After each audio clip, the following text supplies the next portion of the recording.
We all knew this day would come. The day that I had to do an 8 a.m. show after the work Christmas party. Be gentle with me. This is the Arsenal Transfer Show.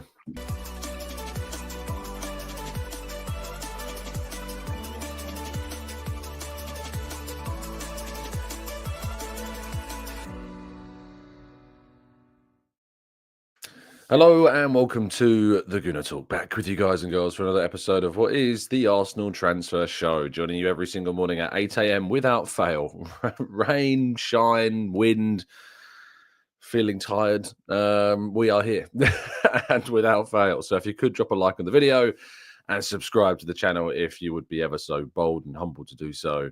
That would be massively appreciated, though. Thank you to you all for tuning in. Let's indeed say hello to some people into the chat box. Sarah Silky, Black Shine, Steve, Peekahoo, Zoom, Damien, Matt G, Carlton, Beth, Glenn, Black Shine and Paul. We've got Brad, we've got Stephen, we've got Shari, we've got Nick, and plenty more of you guys and girls too. So good to see you all here. As always, thank you. And Deepak says, yes, agree with the tiredness. It is tired. I think it might be a shorter show today than usual. So do forgive me for probably cutting this one slightly shorter than usual. But I didn't want to let you down. And we're here. And I'm delivering you the news. So let's just go through that news, I think is the best place to start. Of course, Premier League action today. Arsenal play at Crystal Palace. The late kickoff, 5:30 p.m. kickoff time. The early kickoff, really interesting game, this one. Aston Villa at home against Manchester City in a 12:30.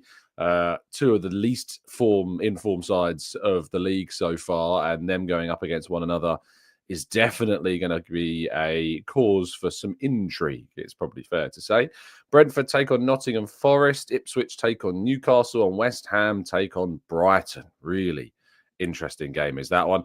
And then on tomorrow, we've got Everton against Chelsea, Fulham against Southampton, Leicester against Wolves, Man United against Bournemouth, and Spurs against Liverpool. Lots of games on both days, split evenly, 5 today, 5 tomorrow. Very much looking forward, of course, to Arsenal's later on. I'm not going to be going to Selhurst Park because the thing with Selhurst Park is it's so small and tiny and teeny that they can only sadly have one of us two FL journalists. So Kai will be there. I'll be working this from home. And I'm pleased about that. So I don't mind that too much at all. So I'll be working this one from home and I'll be at the game, of course, on the 27th, when Arsenal play against Ipswich next week. So we're looking forward to that and working this from home. But of course, you can keep up to date with everything from the game on the football.london website, including not a League Cup roundup, that's for sure. But Eze is missing for Palace today. Eze is not going to be in the squad with the Eagles. It was confirmed by Oliver Glasner that he came off, of course, against Arsenal on Wednesday. He is not going to be in any way, shape or form available, which is a big boost, I think, to the Gunners. He's, without a question, their best player. And it gives Arsenal more encouragement to try and get the result today, of course. And especially when you add up the fact that while Palace are losing players, Arsenal seem to be gaining them. Mikel Arteta conducted his press conference yesterday where he provided information that both Declan Rice and Riccardo Calafiori should indeed be in the squad for the game. Really positive news there. And Zinchenko should be. In fact, when he was asked the question, anybody close to coming back, his answer was, no Tomiyasu and Zinchenko probably available as well. Now, that answer in itself makes it sound like he's saying Tomiyasu and Zinchenko probably available, but he's actually saying there's no Tomiyasu, but Zinchenko is also available. A little bit lost in translation, I think, there. So no Tomiyasu, but Zinchenko could potentially also be in the squad in what is a continuation of this good news. Really are starting to get back the majority of our squads, and seeing these players come back into the team is going to be a big boost for us. He was asked about, obviously, Gabriel Jesus following on from his hat-trick at the weekend, or rather in midweek. He says he was very happy, and everybody in the team was very happy because he's helped us to go to the semi-finals. When you can see the immediate reaction of him, big smile on his face, big energy around him, that's what we need to have from our number 9, the highest level of performance. And Gabby certainly had a big one on Wednesday. Asked if he can go on a big run with the club, he says he's been looking really good since he came back from pre-season. He had a setback, but he had some good performances without scoring. But what he did the other day is exactly what we need from our number 9s. I hope that Jesus starts. We'll do a little preview, of course, before the game. It's really positive to see Gabriel Jesus not only back, of course, but also playing in a really good form and shape right now. And if he can continue on what we saw on Wednesday and get a few more goals, or just one more goal, I think it will go to put him into, again, some really good positions and a really good place as well. So that's really, really important. In terms of Kieran Tierney, because David Ornstein, of course, reported that it is an expectation that Tierney will leave, and suggestions are widespread reports that Celtic want to sign him on loan in January before he leaves the club permanently in the summer. But Arteta says at the moment he is here with us. I wouldn't play a player who is thinking of leaving or not committed to us. He's fully committed and enjoying after a long period out with injury. Live the moment. He's a big part of the squad now, and he deserves to be in the squad. He's played really well after a long time, and that's all I can say. Asked about whether he wants to leave, he says he hasn't come to me and said, I want to move. In the past, when there have been doubts, he's come to me, and this hasn't been the case yet, which is interesting. I still think that he will go. I'm certainly sure of that. But I think Arteta's trying to keep the harmony and the positive feeling, of course, around this. Now, Arsenal, of course, do celebrate Arteta's 5th year with the club, and it has generated a big conversation around, what this has meant, whether it's been a success, a failure, or anything in between. And he was asked about how he would assess his 5 years. And he says that I've really enjoyed it, that it's gone really fast. And I'm really grateful to be in the position I am now. And I have a lot to learn and improve. The best is still to come. And asked about the need for major silverware, he said, this is what we want, to win the big trophies right now without losing the rest of what we have. That's really important as well. And it is important, of course, that I think from Arsenal's point of view, that we have something tangible to hold up and lift up that you can show alongside all of the other successes that we, of course, have had over these past 5 years. And he said about what's changed most. He says, from my point of view, the unity and the connection and the fact that we're competing on big fronts right now, we haven't managed to do that in the past years, and that's positive, but there's still a lot to do. He was asked by good old Ian Abrahams about his hair that manages to maintain its perfection every single year that passes, to which Arteta said, I think I have changed. Things are different. It's gone so fast. I enjoyed every minute of the bumps in the road to the good moments. And that's about it. I'm here because I'm so passionate in what I do. I love this football club and I want the best for them. Just try to give your best version every single day and think what is best possible manager for Arsenal Football Club and its players and become that. I'm sorry that I can't provide you the best version of myself every single day, but that's certainly what Arteta is aiming to do as well. He was asked about what areas can you improve as a manager, and he said in all of them. When I arrived, I was very, very obsessed with the tactical aspects of the game. And then straight away, 2 or 3 months after I took the job, I realised that there was no tactics to do. We were still sitting at home with COVID, and we had to look after the club and the players in a different way. And the emotional and physical part was a very important one. So just that evolution, probably putting the priorities and other aspects, the focus and spending time on other things. That's what I think that I try to do. The team has always certain requirements, but they can change and they can shift in relation to moments and individual players or collective momentum that we have in the team. And the coach has to be able to adapt and prioritize those things to help them as much as possible. I think that ultimately what we can look back at personally, that the last 5 years for Arsenal cannot be anything other than far more than we ever expected, without a doubt. You cannot say that when Arteta took over, I think anyone, that they believed that he would be the guy that not only, of course, rescued the plight that we had fallen into under the end of Arsene Wenger's tenure and, of course, throughout Unai Emery's tenure, and the fracturing of the group and the kind of the torrid feeling that we had and the disparity and the fractured fan base as well, that on the most part, it has been healed and Arsenal have returned to something that they have not been for well over 10 years. You're going back to, 2004 since Arsenal last won the league, of course. But that was really the last time Arsenal competently competed all the way to the end of a season for a title. After that invincible season, Arsenal's title credentials fell away very quickly. And while they threatened a couple of years potentially to get into the race, they didn't. The season that Leicester won the league, of course, there were times where Arsenal were top. And I remember that Danny Welbeck goal going in at the Emirates and thinking, this could be our year, and it wasn't because we fell away. Chances of winning the Champions League were almost comical. Arsenal would be out in the last 16 and for a while weren't even close to being in the Champions League. And it felt for a period like we would never catch up. When you saw the spending continuing from Manchester United and Manchester City and Chelsea, and seeing, of course, Jurgen Klopp do so much with Liverpool as well, it felt for so long that Arsenal would just remain this just ostracized kind of purgatorial team. And I think that what we can be very grateful of, certainly what I'm very grateful of, is that these past 5 years have been 5 of the most enjoyable time that I have had as an Arsenal fan. Now, I'm 30 years old, and I know there are older fans that have experienced far more. And I know that there are younger fans that have only experienced this. And that gives different contexts for different people. Of course it does. If you've seen success and loads of trophies, but also gone through the lows, maybe you will have different feelings to me. Maybe they will be very similar. If you're much younger than me and you've only experienced Arsenal, under Arteta, or maybe a bit of Emery, or towards the end of Arsene Wenger's reign, then of course maybe you're sitting there and thinking, when do I get to experience a title?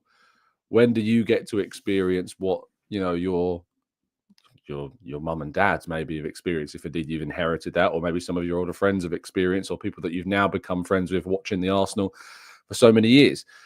And the answer that I have to that question is that, believe me when I say that Arsenal were never looking like they were going to be in a position where they could deliver a title until this man came along. And while ultimately we've fallen short a couple of times, those couple of times that we've fallen short were still higher positions, higher points tallies, higher wins, higher goal tallies than anyone ever credited Arteta or thought that he would do through any kind of prediction. And he's put us into a position now where, and himself into a position where the expectation from us is that we want to win the league. And anything other than winning the league feels like we are falling short, despite the fact, of course, that we are doing so and trying to do so without the same resources as our competitors, and with some pretty horrendous misfortune at the same time as well. I personally feel like Arsenal remain on that track and remain very much heading towards that destination. And until I feel like that's not the case, I'll be backing this man to take us there. I hope that he is the guy, because ultimately in this next contract, this contract that he's in right now, for me, as I've talked to you before many, many times about, he has to deliver a Premier League title or a Champions League title in this or the next season or the season after, in these 3 years that remain on his contract. He has to deliver that for me. And equally to that, we cannot fall away so significantly. I really do think we cannot fall away outside of this Champions League. If Arsenal fail to qualify for the Champions League in those 3 years, it's nearly indefensible. So I think it probably is indefensible. So let's wait and see what happens come this end of this season. There's a lot of football still to be played, of course, and I think that we've seen some little gaps in the armour of teams like Liverpool. But it's not going to be easy. And anyone thinking that you have a divine right or you're entitled just because you're lucky enough to support a team that have been more successful than a lot of others over the last 100 plus years, I'm sorry, but that's not sport, and that does not exist. Right, let's go to part 2 and the preview for the game against Palace right after this.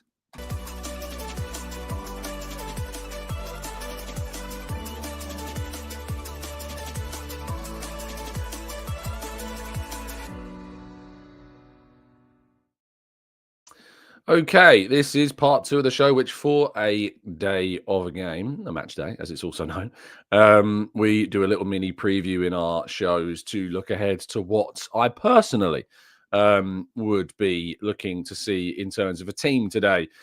Even though Declan Rice and Calafiori are back, I am minded to be cautious and be cautious with their reintegration. and that's why both of them aren't in my starting 11. And my starting 11 is indeed Raya in goal, of course. Timber, Saliba, Gabriel, Miles Lewis, Skelly at left back. Partey, Marino, and Ødegaard as the midfield. And Saka, Jesus, who should always continue that role after scoring a hat-trick. And Martinelli on the left-hand side. That's my team. That's what I'd like to see. That's what I think is the best team for the job at the moment. And, of course, we've got plenty of firepower coming off the bench in terms of Rice and Calafiori and Trossard. Havertz, of course, too. Could also, and there's an interesting idea that Havertz could play where Marino is today. We could play Havertz and Ødegaard together behind Jesus. It'd be interesting if he goes with that. I know a lot of people necessarily wouldn't want to see that, but I think this is what I would go for. And so we go to predictions. So chat box, let me know. And if you're listening on catch up, of course, leave your score prediction in the comment section. If you're listening on audio platforms, thank you so much for your kind support as always. The face for radio, of course, appreciates it. Especially this morning. And if you could drop your predictions in the comment section, I would be very appreciative of that to know what you're thinking ahead of today. Personally, I think we got a great opportunity to get a significant result here. I think with Eze out is a big blow for them, and we'll lose a significant portion of their creativity, but they are still very threatening. I'm going to go with a 2-0 Arsenal win, goals from Jesus, and I'd love to see a goal from open play from Ødegaard. I think it's really needed. I think he needs it for his own confidence and for that kind of next step of his progression back from injury. That's personally what I'm going with. Maximius going 3-1. I'm hoping this is to Arsenal, of course, because we're away from home. Aditya says 6-0. Jason says 2-0. Brad says 2-1 win. Damien says 2-0 Saka and Marino. Fergus going for a 2-0 Arsenal victory. Mohammed 3-1. Z says 2-0 Saka and Jesus. Steve's going for a nervy 2-1 Saka and Jesus victory. Black Shine's going for a 4-1. Spence says first time tuning in because I'm an American and I'm thinking a 1-3 with Jesus getting 2 goals. Thank you, Spencer. Very kind of you to join us this morning, and I appreciate it's very early in the morning for you, and I've been moaning about how tired I am. So you're putting me to shame there, son. Joey 4-0 Arsenal. Gabriel to score all 4 of them. I mean, but which Gabriel? Because it could be all 4 of the Gabriels that we have getting each one. And that would be great to see. I think that's what you mean as well. Tom says 2-0. Temi says 4-0. Ian says 3-1. Peter says Saka, Gabriel, kind of 3-0. RRDM's going for our first draw prediction of 1-1. Roy reckons we'll squeak it just with a 1-0 win. And Joey does indeed mean every single Gabriel. So that's Jesus, Martinelli, Magalhaes, and William Gabriel Saliba, of course, as well. Right, let's go to your questions in what I said was going to be a 20-minute show, but I feel like I've got a bit of a second wind. Let's go to part 3 and your questions right after this.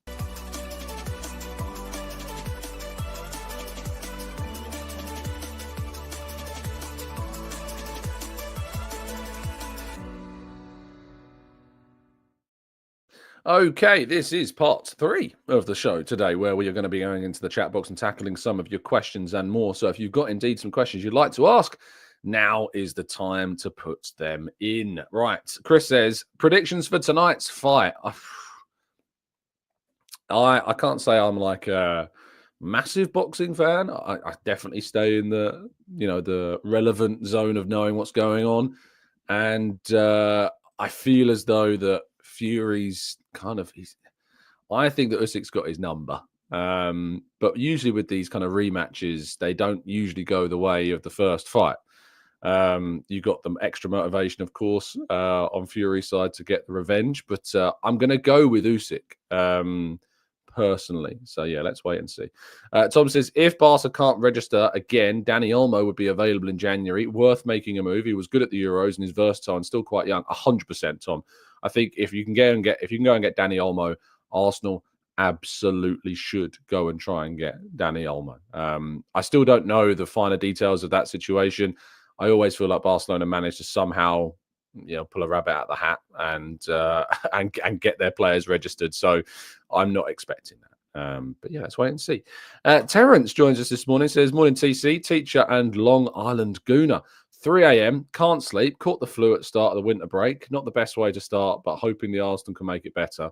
Thanks for your work. Thanks, Terence. Really appreciate your kind support. And I do wish you well health. And I hope that you are indeed back to fine form very, very soon. I remember being a teacher myself. And yeah, you are just exposed to all the germs of depending on how many classes you got. For me, it was like 150 kids and sometimes a day, 5 different lessons out of 6, and you're exposed to all the germs, unfortunately, in a confined classroom, especially, in winter where you don't want the windows open and you can't really get any new air in. I empathize with you completely, Terence. So, yes, I don't miss those winter colds, unfortunately. Alex says, what are your thoughts on Partey playing right back? Because like some of his performance there, but he seems to be quite the discussion. If you can avoid playing him there, do avoid playing him there. But sometimes there have been reasons that have absolutely... I just think that there are times where you have to, and people don't always get that, and it's frustrating. But if you can avoid it, we should avoid it, and we could have avoided it against Everton at home, and we didn't, and that's on Arteta. He had Tierney on the bench, he didn't bring him on, and he went to Partey at right back, and that was the wrong choice. Hannah Verza in the chat saying Danny Olmo is not happening. I checked that yesterday. Well, there you go. You heard it from the man himself. No, Danny Olmo. Don't expect it to happen. Will says, Tom, you're looking slimmer. Well done. Do you have any tips? Although it's quite difficult. Yeah, get a haircut. Definitely makes your head look like... I have a monster of a head. But getting a haircut definitely does make you look a bit slimmer. But I have been trying a little bit. But I can't say I have any tips for you, I'm afraid. Alex says, I'm sure he doesn't overlap as much, but he is very good on the ball. A game shot says, is this the moment that we can rotate for real? Rice and Kai have looked knackered. Jesus has been unreliable, and Partey keeps starting with Rice over and over. But right now, the stars are aligning. I trust the squad. I don't know if we can rotate. We've got a decent break between the next 2 games.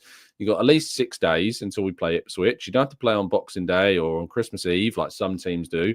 So take this break, use a team, we need to go full hammer with it, really. We've got a really difficult January coming up. I think we're going to have to find times to do it. Lauren says, don't forget... Oh, goodness me. Thank you, Lauren. I've completely forgotten about that. 21st of December. What would I do without my listeners, eh? I'd forget all of the things that I plan on doing. 21. Now, maybe Lauren's got this advent calendar and she knows it's a whole nut and just wants me to react to it. It's not. It's a caramel. We've got the Mohamed El Neni. Lovely job. The good solid 6, 7 out of 10 each game. Dairy milk caramel. What am I saying? Caramel. Lovely stuff. Beautiful seeds. Thank you, Lauren, for that reminder. Much appreciated. Abalaji says, good morning to you and all. It's not going to be an easy game, but Arsenal are winning with the right mentality. And yes, Josh, I've now remembered to do it. Thank you. Just as he was typing it as well. Absolutely lovely stuff. Tyler says, considering Isak's injury record, so you think that he could cope with our pressing game? Sours the thoughts of Van de Ven would help their high line with his pace, but the constant sprints have done his hamstrings as well. Of course, a lot of teams play much, much further back against Arsenal. I think they do against Spurs. And I think that it would be different for him playing in that position. He's got an injury record that I actually think is not as bad as what people think it is or what people make it out to be. Like some of the issues that he had in the past that kept him out aren't because of kind of like muscular fatigue. They're not because of any kind of pre-established problems. He had some really innocuous kind of I think he had like a broken toe or something at one point that kept him out. Let me have a quick look at his injury history here for Newcastle. He's only suffered 4 separate injury absences for Newcastle. So it's not like he's since 2022 when he joined had loads and loads and loads. He's only missed 4 different kind of periods of games.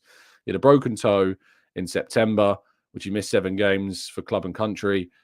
That's just really innocuous. That's nothing to do with like being injury prone. I think the injury record of Isak is blown way out of proportion. Way, way, way out of proportion. Peter says, morning, Tom. When covering matches from home that aren't on TV, do you get special journalistic access or does it have to be commentary? I mean, it's a 5:30 kickoff, Peter. So I haven't had to deal with that covering games from home. I'm usually at them. So I've not had to worry, Peter, about, the 3 o'clock embargoes. I am always there for those 3 o'clocks. So that helps. But because it's a 5:30 game, because it's Palace, I can afford to be at home for this one. Godfrey says, I'm a teacher and I love teaching and learning, and I'm fond of this channel because you too are often logical and open-minded. Thank you, Godfrey. That's very kind. It's very stroking my ego today. I really appreciate that. Fergus says, do you think that we can break the curse of the Monster Inc. third kit? We haven't won a game in it. Oh, are we playing in? I really like the kit, but also we had a kit a couple of years ago as well that we could never win in either. I mean, the black kit, I think we had a really bad record in. I really, it's really frustrating that we have these nice kits that have just this superstitious edge to them, which is obviously very frustrating to have to deal with. Let's go to Damien says, do you eat the chocolates or do you just have a pile of them on the desk? I do eat them. That actually has become the breakfast. I don't have breakfast at the moment because my breakfast is a dairy milk, which is probably, in some ways helped out with the slight weight loss because I'm not having the usual breakfast because I just think I've had a chocolate. I should probably not add more calories to it. It wouldn't make much sense. And I know, health-wise, that's not great. Although I do make sure to have your vitamins in the morning, so I'll do my best to kind of make up for it in that sense. But I'm sure there are some health nuts in the chat that are going to be losing their minds over that. But that's the plan. That's been the plan, and it seems to be working a little bit. Peter says, "What if this game was at 3 p.m.? It's not, Peter, so I don't have to worry about it." Terence says, "Would you say Arteta has been more willing to use more of the squad since Martin Odegaard has returned? Last couple of matches, example being in the League Cup as well. I guess so. He started Winery. He had Odegaard. He started Winery. That's definitely a positive sign." Stephen says, should Arsenal make a move for Balde of Barcelona, since they may need to sell next month as well? I mean, left back is a position, of course, that maybe we have got a need to sign a different type of fullback. Balde can play as well, I think, on the right-hand side as well. I think he's quite versatile. So maybe he's a player that will be on our radar somewhat. And Fergus says, do you think that we can break the curse of the Monsters Inc. third kit? I think that, you brought it up earlier, didn't we? And I think that there's always a chance. I'm not too superstitious, so I'm hoping that it means absolutely nothing. Arsenal Avenger says, what do you think of January, Tom? It's exciting, in my opinion. My opinion is, exciting time of year. I'm a winter boy. Quite like January. Follows Christmas. You've got all the things that you've got for Christmas, so you can enjoy it. I know that, of course, you're asking about the transfer window. I'm so sick of transfers. I'm hopeful. I'm optimistic, but it's very, very, very, very, very, very tricky to know what's going on in the world of Arsenal transfers. There's definitely a want. There's definitely an ambition, but they aren't going to sign players for the sake of it. And that is always the case. Hannah also says that any news on when Tommy Cafu is going to be back? It's really difficult with Tomiyasu because it's not just about the injuries that he suffered. There is a mental side to this as well that people don't really think about. And if you were in the same position as Tomiyasu, the mental load of dealing with injury after injury and the coming back. I mean, we saw a post from Mason Mount. You probably saw this yesterday after he, of course, suffered that injury, another injury from Man United. The mental health side of things of football is really widely just dismissed, not really discussed. We just think of these players as names on a screen when they're people. And I think Tomiyasu has absolutely had, a torrid time personally dealing with these injuries. And I think that's something that needs to be taken into account. And it's not just the injury. I think it's being in the right place to return. And hopefully he will be back soon. But there's not much in the way of kind of specifics at the moment. Wilson says, do you think Arsenal need a striker and a winger? Hell yes, says Wilson. Yes, we do. But I just don't think that will happen in January. I think a winger maybe. But I'm not expecting a striker in January. I'd be very surprised. Barry says, have you stopped playing golf for the year? I have at the moment. Just haven't been able to get out and play too much. The last time I played was I think the start of October. That was the last round I had. Haven't played since then. It's just not the weather for it, is it? Although I know Simon Collins is playing or has played, I think, in the last couple of days. So I'm interested to see how that went down. But yeah, the ball don't run. Your scores aren't great. I guess you get a bit of lift off the turf a bit more than in the summer, but it's a tough one. Hannibal says, yeah, Tom, I checked yesterday about Tomiyasu. Arteta said that he's gone away to recover, but the player is currently in London doing rehab, so there's no timeline. Yeah, as I said, it's very difficult to know when Tomiyasu's going to return at all. And I hope it's soon, because he's a brilliant player when he's fit. It's just the problem with when he's not fit. It does feel like, and I get why people think monetarily it's a bit of a drain, and then it has been, but he's a person, and you have to try and support. That's why we gave Elneny a new contract when, he suffered that injury, because Arsenal are a classy club and we do the right thing when we can. And that's always the way I want Arsenal to be. There's ways of being ruthless, but also ways of being just a good place for players to have as their home, and of course to work. And you want to show that for potential future deals as well. Arsenal says, have you heard anything about Alberto Malero? Again, the sources of those informations was very poor. I talked about this yesterday, so I'm not buying in too much to that. So I'll be very honest with you, I've not done too much digging around transfers at the moment. Of course, my colleague Kaya Kanak as well has been doing the majority of that. So, and it is still just very quiet. It just isn't much going on, because, of course, with Arsenal's sporting director situation, while they're aware and they're opportunistic and they are, in that position where they haven't got one in yet, and we don't know about what's necessarily going to be the next step. Jason Ato looks like an increasingly more likely candidate potentially, but I've really struggled with this idea that Arsenal are going to blow away teams in the January window because of the situation. Even though they definitely would have made plans prior to Edu's departure, I think that it's definitely taking more of an impact than many people maybe thought that it might. Anyway, we're going to bring the show that I thought were going to be 20 minutes. We're taking it to 31. I hope you're appreciative of that. Thank you so much for listening and tuning in. Really appreciate your time as always. I hope you have a fantastic Saturday. Hopefully, Arsenal can get the result that we need. Let us know your thoughts on anything that we discussed today in the comment section down below. And I'll be back with you tomorrow morning, of course, to round up today's game and react and respond to the results. Stay safe, stay well, stay happy and respectful. And as always, up the Arsenal.